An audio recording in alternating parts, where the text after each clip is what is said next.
בעסק, דחוף את כיבוי אש פה, כיבוי אש עוד מגיע, דחוף להמיר בניין.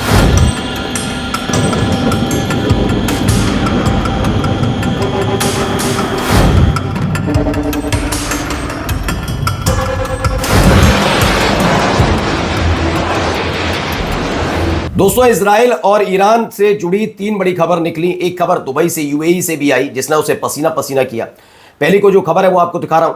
जो ईरान के अंतरिम सुप्रीम लीडर बनाए गए थे खामनेई साहब के बाद, यानी अली लारिजानी साहब, उनके इंतकाल की खबर है।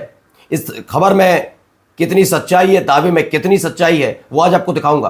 क्या वाकई अकेले उनके इंतकाल की खबर है या फिर उनके पारिवारिक सदस्यों की और उनके इर्द गिर्द जो लोग रहते हैं उनसे भी जुड़ी बड़ी खबर है।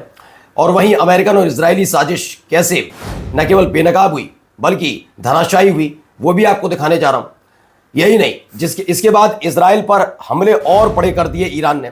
जो 28 तारीख के बाद से आप देख रहे थे, उससे बड़े हमले रात और दिन दोनों वक्त में इजराइल पर हुए हैं। कहां कहां ये हमले हुए और कौन कौन से नए शहरों को इस बार टारगेट किया ईरान ने, वो भी आपको दिखाऊंगा। और दिखाऊंगा यूएई पसीना पसीना क्यों हो गया, क्योंकि अब तक तो केवल दुबई के एयरपोर्ट पर अटैक हो रहा था, लेकिन अब इससे आगे बढ़कर क्या कर दिया ईरान ने। नमस्कार, मैं हूं प्रज्वल गौतम, आप देख रहे हैं the live TV. The live TV, सच सबसे आगे। सबसे पहले देखिए खबर है, ब्रेकिंग है। सर्वोच्च राष्ट्रीय सुरक्षा परिषद यानी एसएनएससी के सचिव हैं अली लारिजानी शहीद हो गए। हालांकि शहादत से जुड़ी एक बड़ी इजरायली और अमेरिकी साजिश सफल नहीं हो पाई।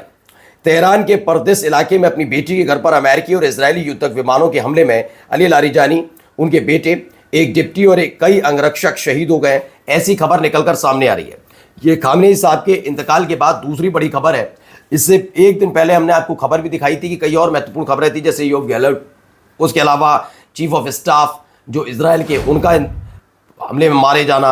इजराइल को भी तगड़ा झटका झेलना पड़ रहा है। ये भी एक बड़ा झटका ईरान के लिए माना जा रहा है, क्योंकि खामनेई साहब के बाद चूंकि ये वरिष्ठ भी हैं, इन्होंने काफ़ी चीज़ें देखी थी, तो इन्हें ही इंटरिम सुप्रीम लीडर बनाया गया था।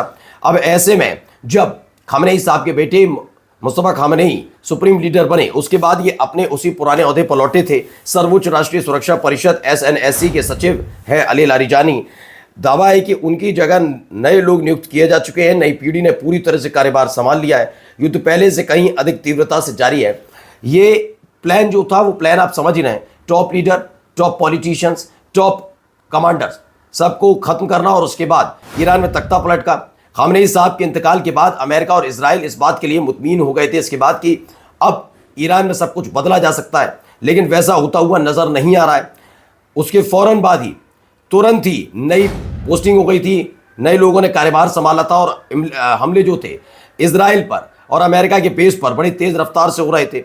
अब यहाँ पर भी ऐसा लग रहा था कि अली लारिजानी एक बड़ा नुकसान ये माना जा रहा था, एक बड़ा ही नुकसान है। लेकिन फिलहाल जिस तरह से ईरान ने संभाला उसको लेकर अमेरिका ही बेचैन है। लेकिन आइए अब जरा तेल अवीव में उसके बाद क्या हो रहा है, जरा तस्वीरें देखिए।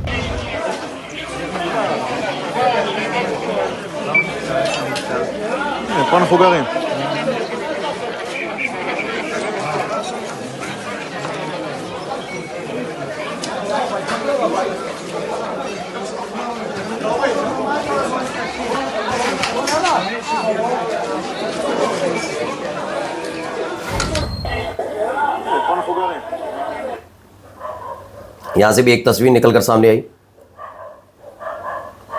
ये तस्वीरें निकलकर सामने आई हैं कैसे वहां हालात बने। Hebrew media reports at least 15 different impacts from cluster munitions in Tel Aviv. 15 अलग अलग जगह ये हमले की तस्वीर निकलकर सामने, म्यूनिशंस गिरे हैं। वहीं देखिए एक और खबर।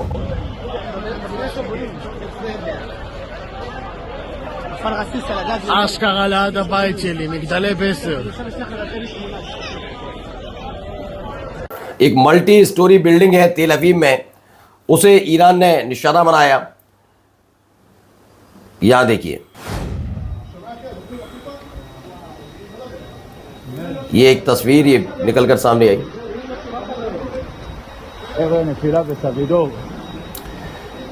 तो ये देखिए रेलवे स्टेशन है, ट्रैक नजर ही आ रहा है। ट्रैक के बाद देखिए हालात क्या हुए, एकदम हमले के बाद की तस्वीर है। एक और देखिए,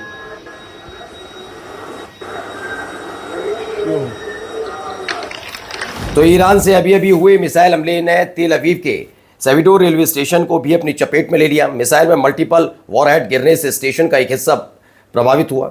इम्पैक्ट साइट का वीडियो सामने आया है और ये सब कुछ तेल अवीव में ही हुआ। देखिए एक और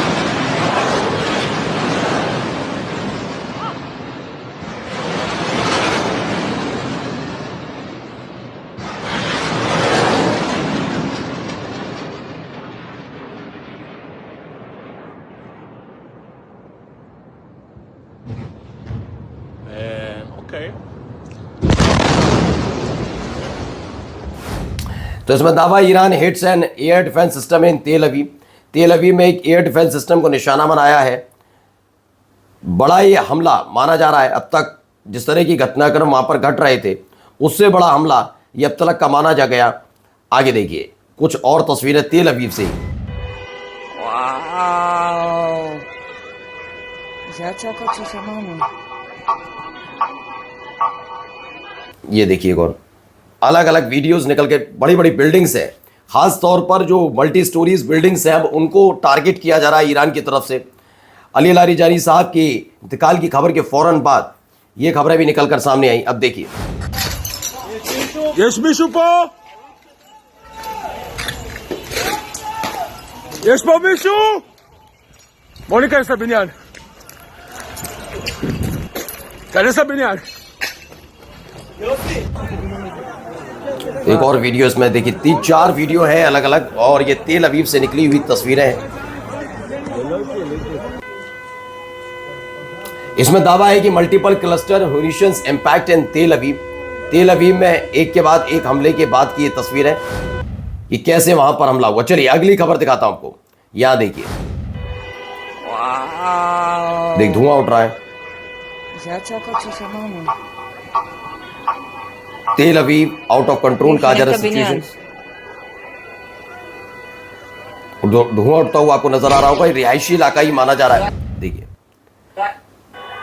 situation in Tel Aviv is out of control and fires are consuming large areas. ये देखिए और ये देखते चलिए कहां कहां क्या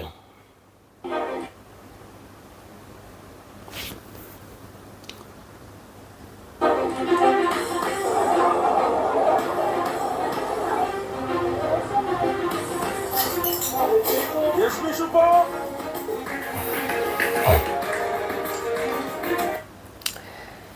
तो scenes from the aftermath of an Iranian barrage of fragmentations missile which made impacts in several areas including but not limited to Ramat Gan in Tel Aviv, मैंने बैरक ईस्ट ऑफ तेल अवीव, मतलब वहां तक सीमित नहीं रही, अलग अलग हिस्सों में भी कुछ ऐसी ही तस्वीरें देखने को मिली। अब आइए एक और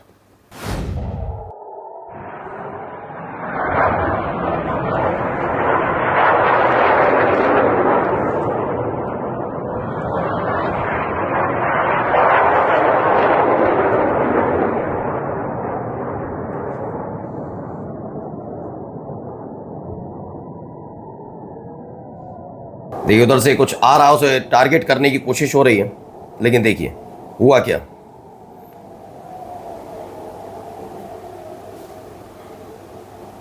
और उस मिसाइल ने हिट भी कर दिया।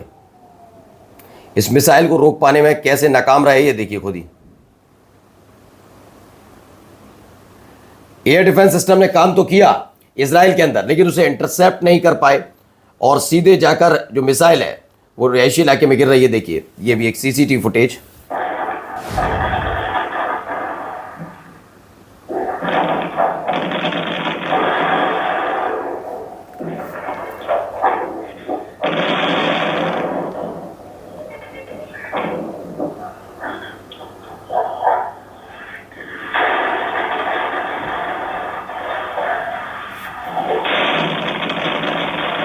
तो एक ये टारगेट हुआ, इसके अलावा सीसीटीवी कैद हुई। Jest Miszupo? Jest po Miszu? Monika jest Sabinian. Kare Sabinian. तो इसमें भी दावा किया जा रहा है कि हमला करने की कोशिश तो थी लेकिन उसे इंटरसेप्ट ही नहीं कर पाए, हमला सटीक जगह हुआ। एक ही देखिए क्लस्टर बम की वीडियो है, क्लस्टर बम कैसे काम कर रहे थे ये देखिए। ये क्लस्टर बम है।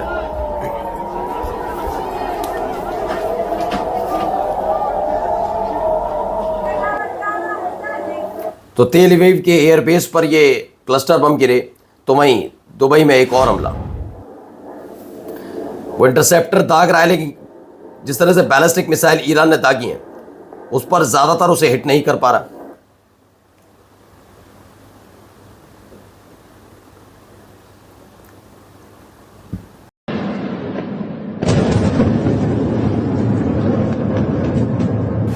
तो Iranian ballistic missile are reportedly inbound toward Dubai with air defense systems firing interceptors. Early indications point to Dubai International Airport as a likely target. सीधे वहां पर ही हमला हुआ है। नमस्कार। द लाइव टीवी, सच सबसे आगे।